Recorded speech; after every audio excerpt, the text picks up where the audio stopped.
Ka nga të dy anët ka probleme dhe pikërisht këta e thonë, ka dhe hilet fshehura. Hilet fshehura në rastin e Serbisë, sepse në qoftë se Serbia do bënte negociatat në mënyrën klasike nga kapitulli i parë te kapitulli 35, të mos harrojmë që ajo 35 nuk e ka përcen dot sepse aty është shkruar kushti i normalizimit marrëdhënie me Kosovën. Vučići do ta shmangë këtë dhe thotë, jo, unë nuk dua rrugën e antarësimit, unë dua të futem në tregun e përbashkët.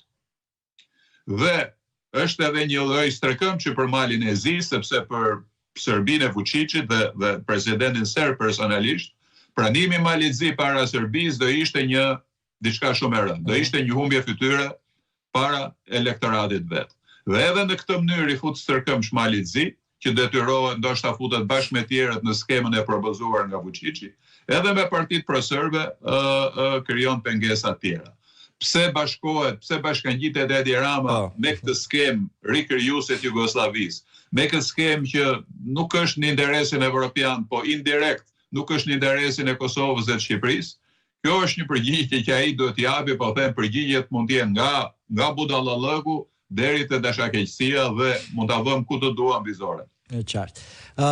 Zoti Pollo, kur thoni që kur flet me aktorët vendimarrës në Bashkimin Evropian nuk ka ndonjë oreks të madh për një zgjerim të menjëhershëm, shohin më shumë probleme ndryshe nga Komisioni Evropian.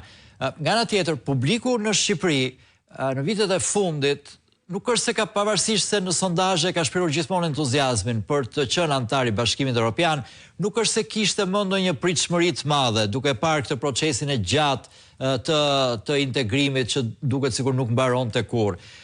Pritshmëria erdhi sepse Kryeministri Rama e ndërtoi fushatën elektorale me të vetmin premtim që ne do hyjmë shumë shpejt tani në Bashkimin Evropian dhe ne na erdhën sinjale pastaj edhe nga Komisioni Evropian që po Shqipëria mund të hyjë vërtet, mund të mbyllim kapitujt në 2027. Madje gjithmonë gazetarët shqiptarë në konferenca për shtyp i kanë pyetur.